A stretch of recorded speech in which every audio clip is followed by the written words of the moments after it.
People often ask me why I'm worth $140 billion and still live in the same house I bought in 1958 for $31,500.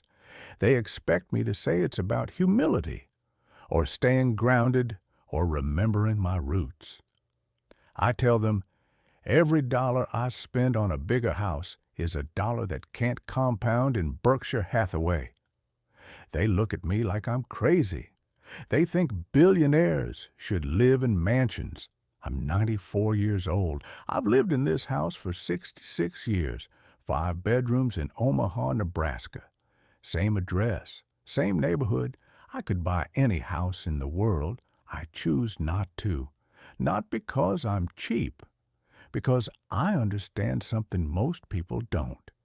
Your house is either making you rich or keeping you poor. There's no middle ground. Here's what's going to make people angry. If your house poor, it's not because you couldn't afford something cheaper. It's because you needed to feel successful more than you needed to be wealthy. Your house is the most expensive status symbol you'll ever buy, and every square foot over what you actually need is costing you millions in lost compounding. This isn't theory. This is arithmetic that destroyed dozens of wealthy people I've watched over 75 years. Smart, successful people who built wealth then destroyed it by upgrading their house to match their income. The house didn't make them happy. It made them trapped. Hit the like button if you're ready to understand why your house might be the worst financial decision you ever made. I only share this with people who can handle being told they're doing it wrong. Before we get into this, do me a favor. Drop a comment right now and tell me where you're watching from. I want to know who's here. City, state, country, just let me know. Here's why wealthy people stay trapped. Most people think once you have money, you should upgrade your lifestyle to match. That's backward. The people who keep money understand that every lifestyle upgrade is a permanent tax on your wealth. A bigger house doesn't just cost more today. It costs more forever. Property taxes forever, maintenance forever, utilities forever, insurance forever. You're not buying a house. You're buying a monthly payment that never ends. You don't need a mansion to be happy. You need independence. And independence comes from keeping your fixed costs low enough that your passive income covers them with room to spare. The moment your house payment requires you to work, you're not wealthy, you're just expensive. I'll show you the 5 simple reasons I never upgraded from my $31,500 house, even as Berkshire grew to $1 trillion. Reasons that anyone can follow, but most won't, because they're too emotionally attached to impressing people who don't care about them. The first reason destroys more fortunes than market crashes. Let's start. Reason number 1. Every dollar in your house can't compound. The first reason I never upgraded. Every dollar I put into a bigger house is a dollar that can't compound in productive assets. That sounds obvious. Almost nobody behaves like they understand it. Here's the problem. People think of their house as an investment. It's not. It's a consumption item disguised as an investment. Yes, it might appreciate 3 to 4% annually, but that's inflation, not real returns. Meanwhile, that same money in productive businesses compounds at 8 to 10% annually. The opportunity cost of living in an expensive house is massive. Here's the second problem. People calculate house affordability based on whether they can make the payment, not on what the money would be worth if invested instead. They think, I can afford $5,000 monthly mortgage. They don't think, That $5,000 monthly invested would be worth $7.8 million in 30 years. Let me tell you about someone I knew named Gerald. Successful executive, made $400,000 annually by age 45 in 1995. He'd been living in a modest $250,000 house with a paid-off mortgage. Comfortable. His kids were grown. He didn't need more space, but Gerald felt should live at his income level. His peers had $2 million houses. He felt embarrassed bringing clients home, so in 1996 he bought a $1.8 million house, put $500,000 down, took a $1.3 million mortgage, $11,000 monthly payment, property taxes, $3,000 monthly, maintenance, utilities, insurance, $3,000 monthly, total $17,000 monthly house cost. He felt successful for 2 years. Then 1998, his company downsized. He took a $300,000 job. By 1999, he couldn't cover his $17,000 monthly house costs on $300,000 income after taxes. He had to sell. Market was soft. Sold for $1.6 million. After commission and payoff, he got $150,000 back from his $500,000 down payment. But here's the real cost. If Gerald had kept his paid-off $250,000 house and invested that $500,000 in an index fund in 1996 instead of as a down payment, it would have been worth $2.8 million by 2020, even through 2 crashes. His upgrade cost him $2.65 million over 24 years. He traded $2.65 million for 2 years of feeling impressive. That is the trap. Here's the arithmetic. $500,000 invested in 1996 at 8% annual returns for 24 years becomes $2.8 million. That same $500,000 used as down payment on a depreciating house upgrade becomes $150,000 after forced sale. The opportunity cost? $2.65 million. Every dollar in your house is a dollar that can't compound. Compare Gerald to someone I knew who made similar money but never upgraded. Same income, same timeline. Kept living in his paid-off $250,000 house. Invested every extra dollar. By 2020, he had $4.2 million invested and owned his house free and clear. Gerald, who needed to look successful, had $150,000 and no house. Same income, different discipline. Here's what's going to make homeowners defensive. Your house isn't making you wealthy. It's preventing you from becoming wealthy. Every month you make that mortgage payment, you're choosing the house over financial independence. You're literally paying money to stay trapped in a job. The $800,000 house with a $4,000 monthly payment? That's $48,000 annually that could be compounding. Over 20 years at 8% returns, that's $2.2 million you're giving up. Over 30 years, that's $5.5 million. You didn't buy an $800,000 house. You bought a $5.5 million delay in your financial independence. Let me make this even more painful. If you're 35 with a $4,000 monthly mortgage payment and you'd planned to retire at 65, that house just extended your working career by 8 to 10 years. You're not paying for a house. You're paying for extra years of employment. Every square foot over what you actually need is costing you months or years of your life spent working. The couple with a $600,000 mortgage retiring at 62. The couple with the $250,000 mortgage retiring at 52.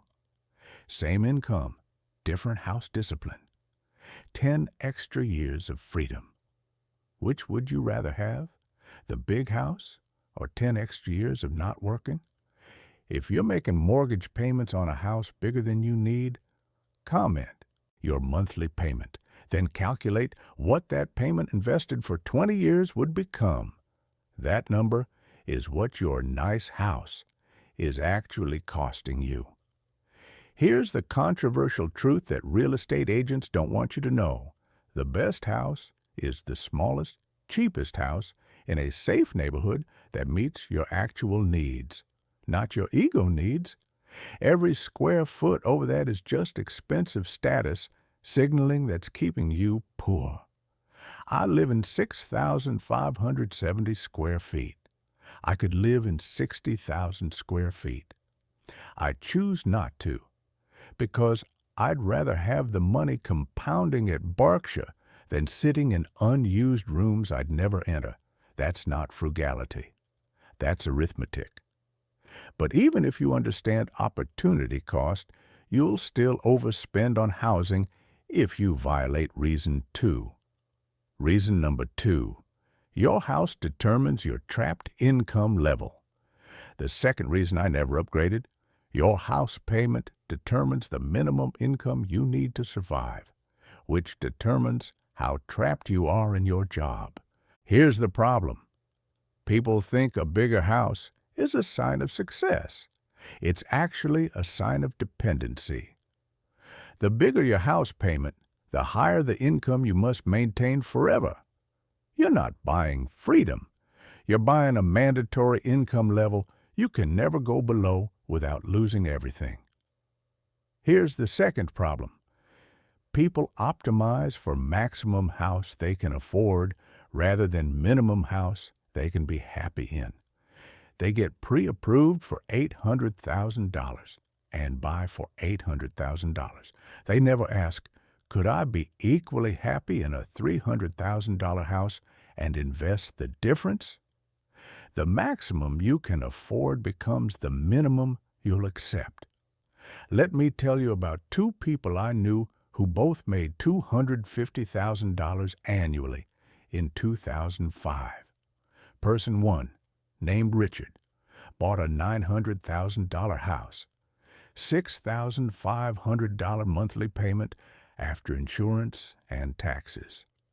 He needed roughly $180,000 annually after taxes just to maintain his lifestyle with that house.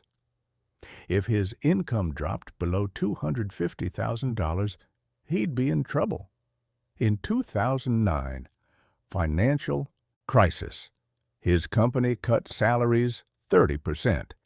He went from $250,000 to $175,000. Couldn't cover his house payment and lifestyle.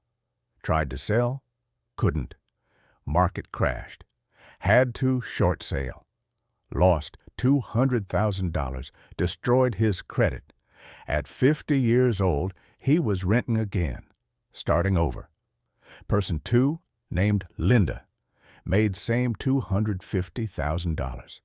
Bought a $300,000 house, $2,100 monthly payment.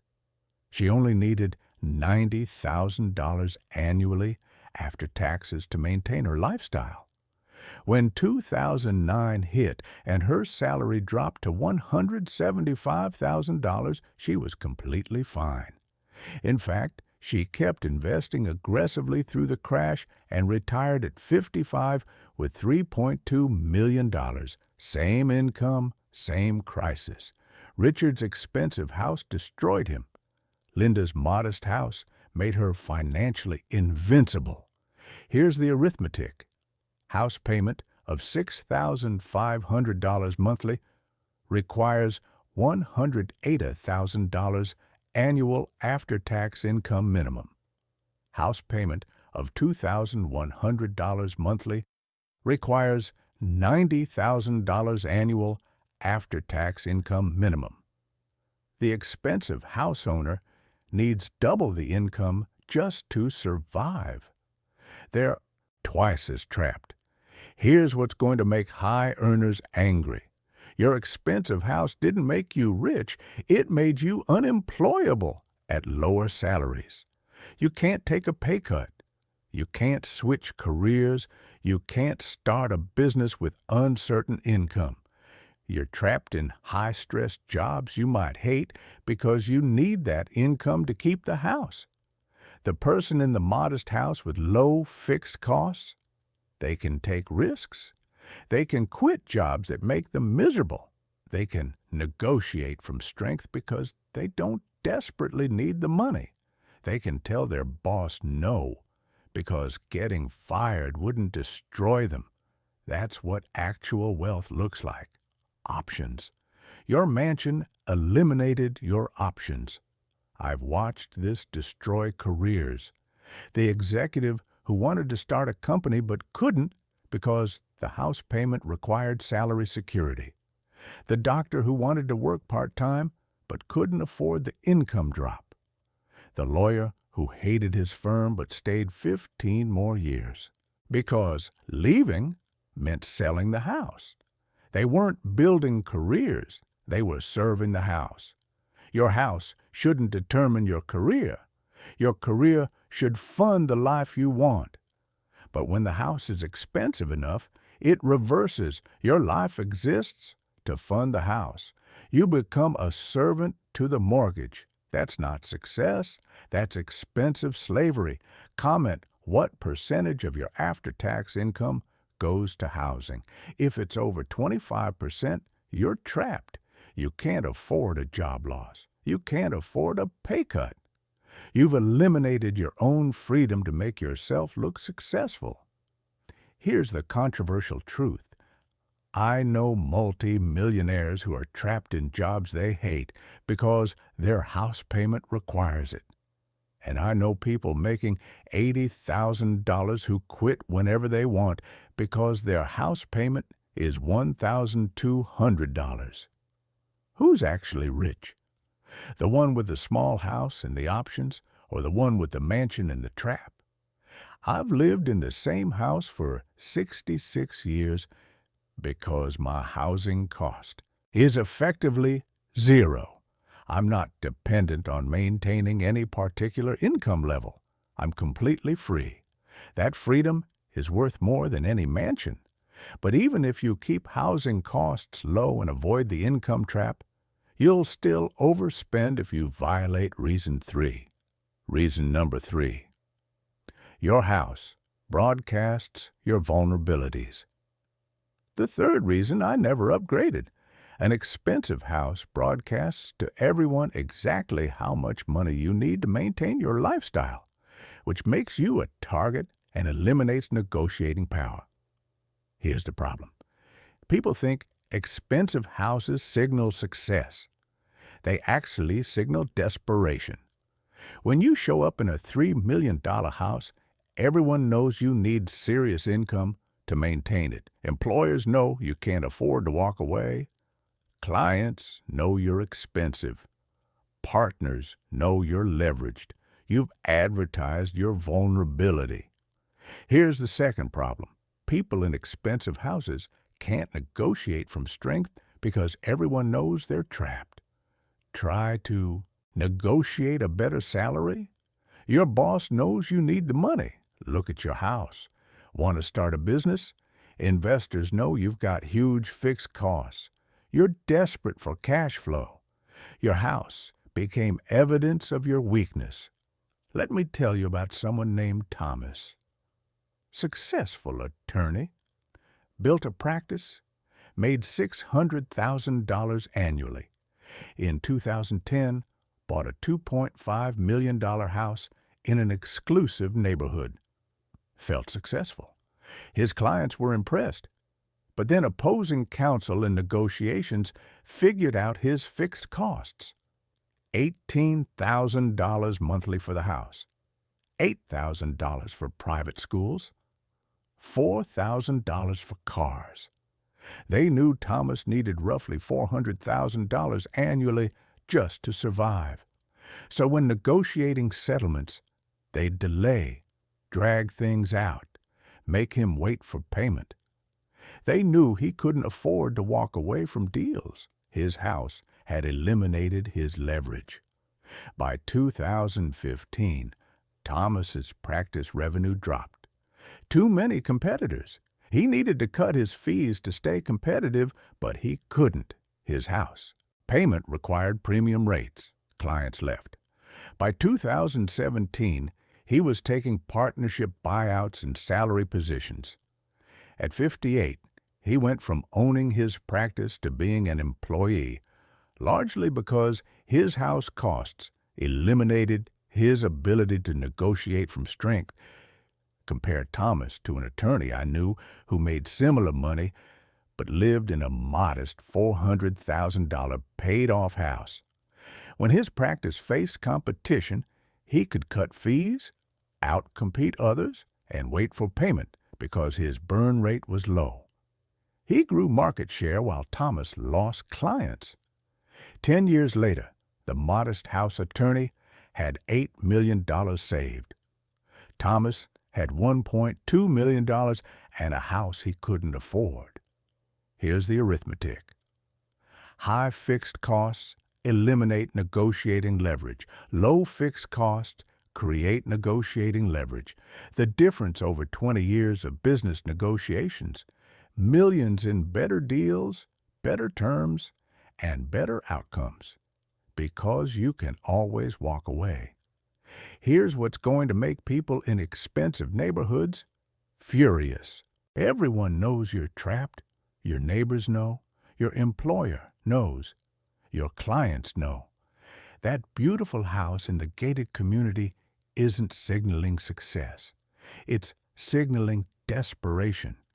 You're advertising exactly how much money you need to keep the illusion alive. The person in the modest house? Nobody knows their financial situation. They could have $10 million invested. They could be worth nothing. Their negotiations aren't undermined by visible fixed costs. They have information asymmetry working for them. Comment if you've ever lost negotiating leverage because someone knew you had expensive fixed costs. Be honest. That expensive house or car or lifestyle made you weak in negotiations, didn't it? Here's the controversial truth. Modest living creates negotiating power. Expensive living destroys it. Every time you're in a business negotiation or job discussion, the other party is calculating your fixed costs and using them against you. Your $4 million house is evidence for them to lowball you. I live in a modest house in Omaha. When I negotiate, nobody knows if I'll walk away or not. I have no visible fixed costs they can exploit. That ambiguity is worth millions in better deals over decades. But even if you avoid broadcasting vulnerabilities, you'll still overspend if you violate reason 4. Reason number 4. Maintenance and upkeep destroy compounding. The fourth reason I never upgraded. Bigger houses require exponentially more maintenance and upkeep, creating permanent drains on wealth that compound negatively over decades. Here's the problem. People calculate house affordability based on mortgage payment. They ignore the compounding cost of maintenance. A $2 million house doesn't require twice the maintenance of a $1 million house. It requires 3 to 4 times the maintenance. More square feet, more systems, more landscaping, more repairs, more everything, forever. Here's the second problem. Maintenance costs compound negatively. Not only do you spend the money, but you lose all the returns that money would have generated if invested. A $50,000 roof replacement doesn't just cost $50,000 today. It costs $233,000 in lost compounding over 20 years. Every maintenance dollar is a permanent loss of future wealth. Let me tell you about someone named Patricia. Entrepreneur, built a software company, sold it in 2005 for $8 million, age 48. Set for life if she was disciplined, she bought a $3.5 million house, 12,000 square feet, with pool, tennis court, guest house. She felt she'd earned it. Year one, $40,000 for property taxes, $15,000 for insurance, $8,000 for utilities, $25,000 for landscaping and pool maintenance, $30,000 for various repairs and upkeep. Total, $118,000 annually just to maintain the house. Year 3, roof needed replacement, $85,000. Year 5, HVAC systems failed, $60,000. Year 7, pool equipment replaced, $35,000. Year 9, exterior painting, $45,000. Year 12, major plumbing issues, $55,000. Average. Extra annual cost over 15 years, $30,000. From 2005 to 2020, Patricia spent $2.22 million on property taxes, insurance, utilities, and maintenance on that $3.5 million house. If she'd invested that $2.22 million instead, growing at 8% annually over 15 years, it would have been worth $7.05 million. Her house wasn't an asset. It was a $7 million liability disguised as a home. Compare Patricia to an entrepreneur I knew who sold his company the same year for similar money. He bought a $650,000 house, 2,800 square feet, simple layout, newer construction, annual costs, $12,000 property taxes, $3,000 insurance, $2,500 utilities, $5,000 maintenance average. Total, $22,500 annually. Over 15 years, he spent $337,500 on house costs. Patricia spent $2.22 million. The difference, $1.88 million. That $1.88 million invested at 8% over 15 years becomes $5.98 million.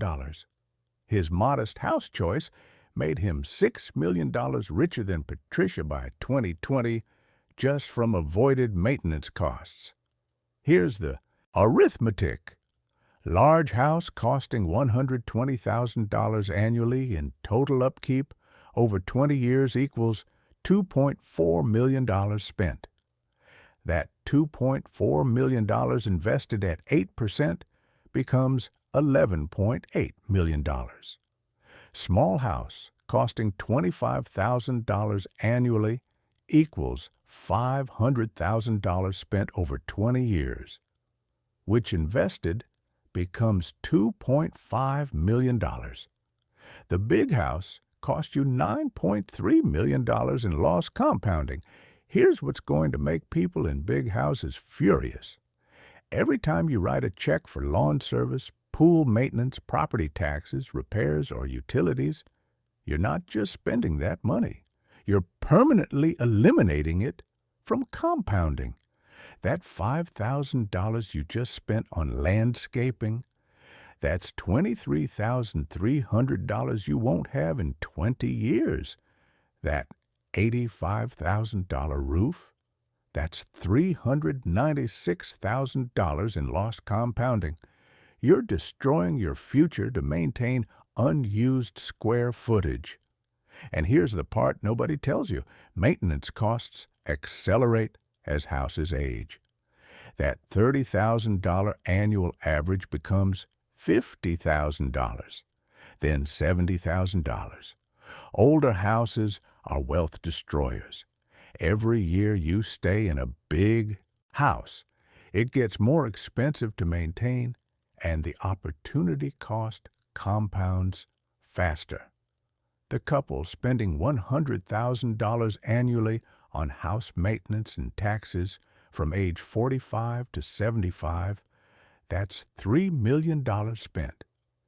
That $3 million invested at 8% over 30 years? That's $30.2 million. Their house didn't cost $2 million.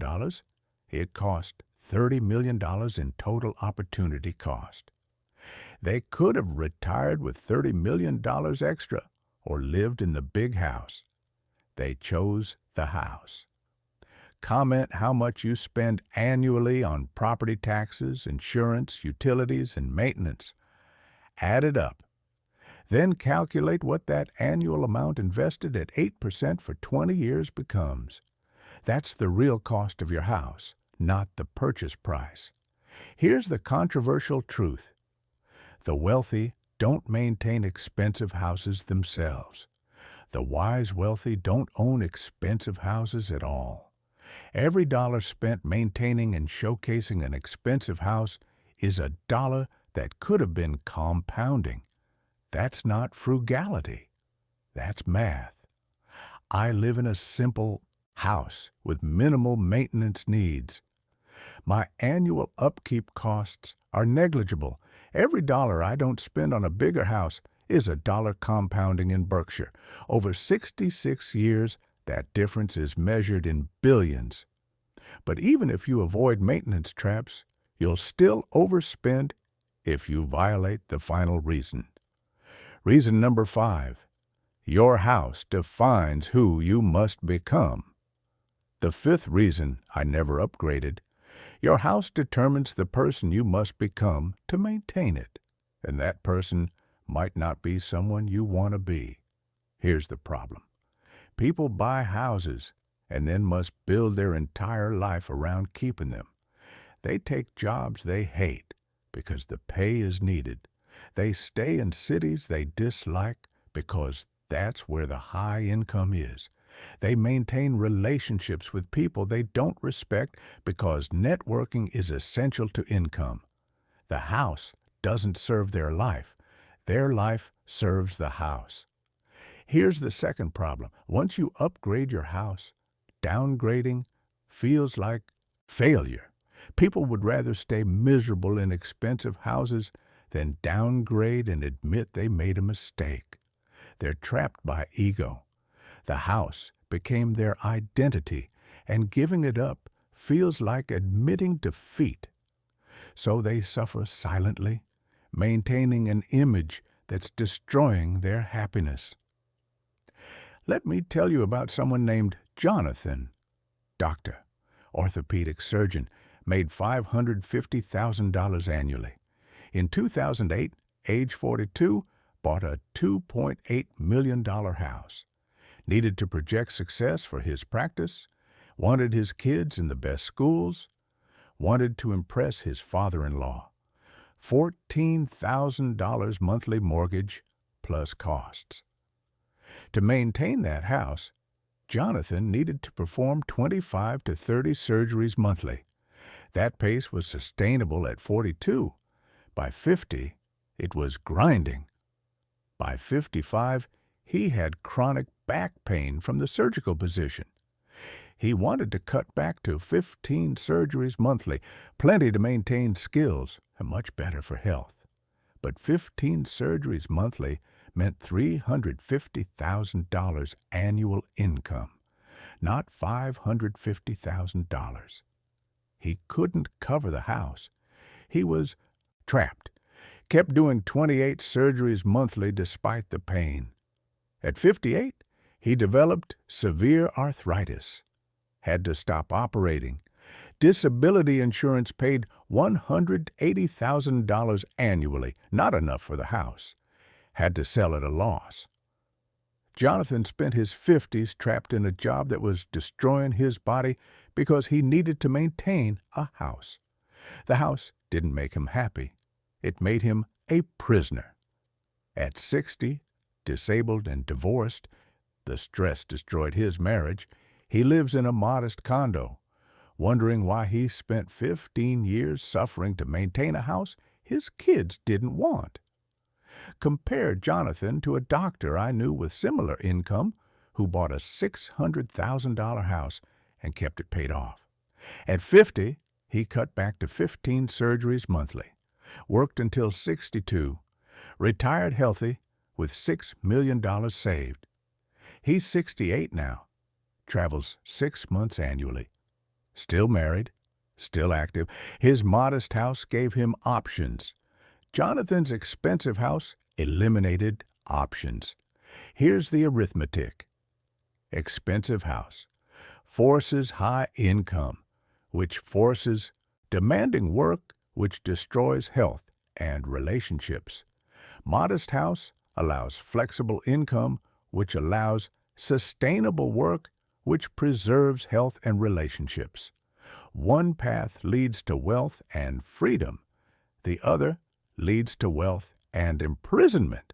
Here's what's going to make everyone uncomfortable.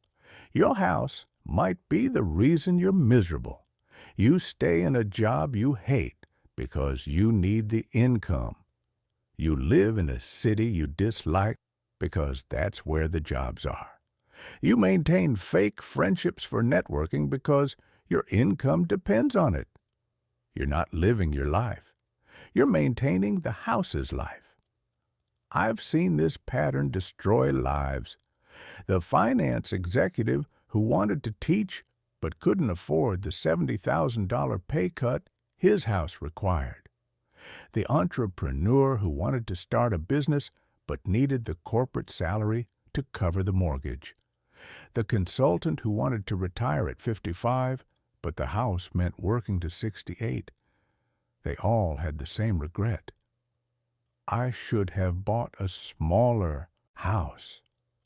But here's the most painful part. Your kids don't care about the big house. They don't remember the square footage. They remember whether you were stressed and unavailable or relaxed and present. The executive working 70 hours weekly to maintain the mansion while missing his kids' childhoods. His kids would have traded the big house for a present father in a heartbeat. But he never gave them that option. The house becomes your master. You're serving it, maintaining it, working to keep it, stressing over it. It's not an asset. It's an expensive pet that never stops demanding and never gives back. And unlike actual pets, it doesn't even love you. Comment honestly, has your house ever forced you to stay in a job, city, or situation you wanted to leave? Has it eliminated options? Be honest. Your house might be a prison, not an asset. Here's the controversial truth that successful people know. The size of your house should be inversely correlated with the size of your ambitions. Big ambitions require flexibility, risk-taking, and freedom from fixed costs. Big houses eliminate all three. You can have the mansion or the freedom. You can't have both. I chose the modest house because I wanted freedom to make decisions based on what was right, not on what I needed to maintain a lifestyle. For 66 years, my small fixed costs gave me negotiating power, investment flexibility, and freedom from desperation. That freedom is why Berkshire succeeded. I wasn't making decisions to pay a mortgage. I was making decisions to build value. I learned this principle from my mentor, Benjamin Graham.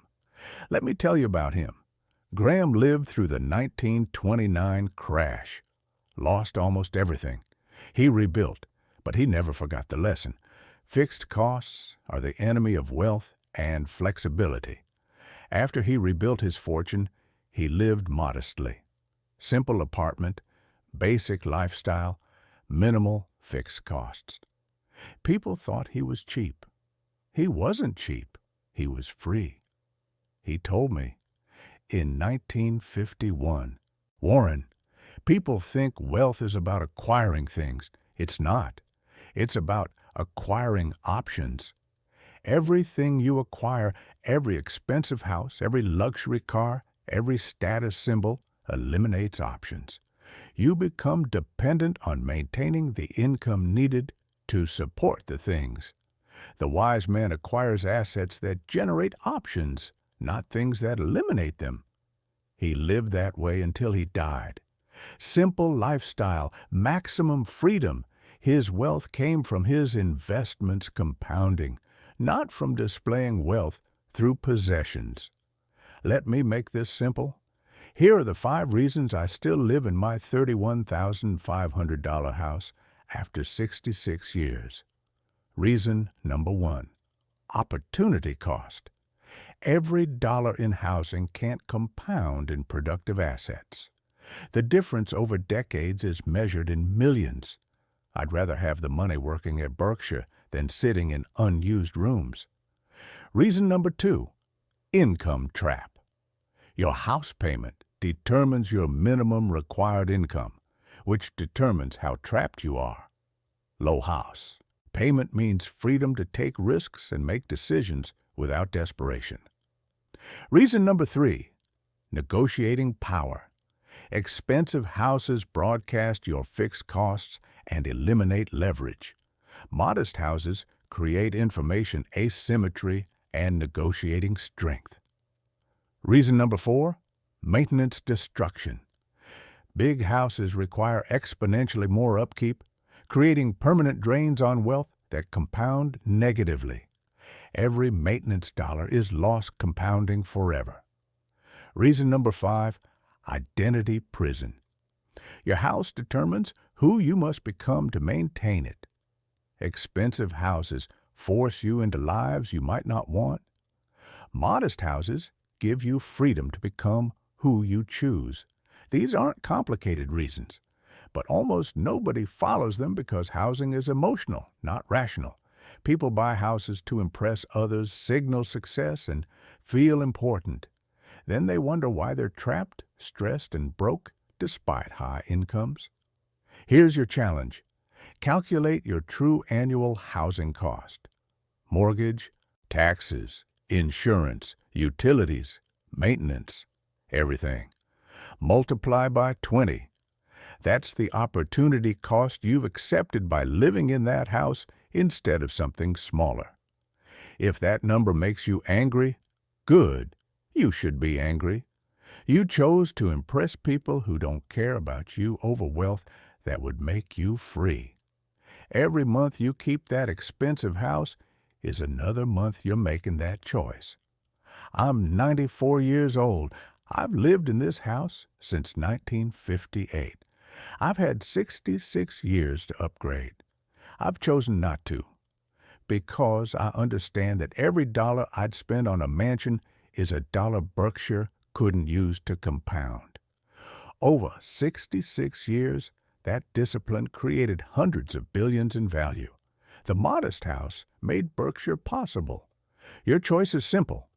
Keep the expensive house and stay trapped, or downgrade to something modest and become free. Most people choose the trap because admitting the mistake feels worse than living with it. Don't let ego cost you your freedom. The mathematics are undeniable. $2,000 monthly saved on housing for 30 years at 8% returns becomes $2.9 million. $6,000 monthly saved becomes $8.8 million. The size of your house determines whether you retire wealthy or die working. But you won't downgrade. I know you won't. Because it would require admitting to yourself and everyone else that you made a mistake. So you'll keep making that mortgage payment, keep maintaining all that square footage you don't use, keep working that stressful job you hate, and keep telling yourself that the house makes you happy.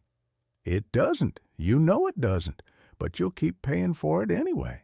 Your choice. Before 2026 ends, do this exercise. Calculate your total annual housing cost, not just the mortgage. Everything, taxes, insurance, utilities, maintenance, repairs, landscaping, everything, write that number down. Now calculate what that annual amount would become if invested at 8% for 20 years. Use a compound interest calculator. Look at that number. That's the real cost of your house, the opportunity cost. Every year you keep that expensive house is another year you're choosing it over that future wealth. For most people in expensive houses, that number will be $3 to $8 million. Your house isn't costing you $1.5 million. It's costing you $5 million in total opportunity cost. You're paying $5 million to impress neighbors who don't think about you. Feel that. Then calculate how many extra years you must work because of your house. Take your annual housing cost, divide by your annual savings. That's how many extra years that house added to your working career. For most people, it's 5 to 15 years. Your expensive house cost you a decade of freedom. Now ask yourself, was it worth it? Is the house making you so happy that giving up $5 million and 10 years of freedom was a good trade? Be honest. Most of you will realize it wasn't worth it, but you'll keep the house anyway because admitting the mistake feels worse than living with it. That's ego, destroying wealth. That's pride costing you freedom. That's the reason most people with high incomes stay trapped their entire lives. Now, if you want more brutal honesty about building and keeping wealth timeless principles that actually work, instead of status seeking that makes you poor, subscribe to this channel. We don't promise easy. We don't promise comfortable. We promise truth that'll make you free.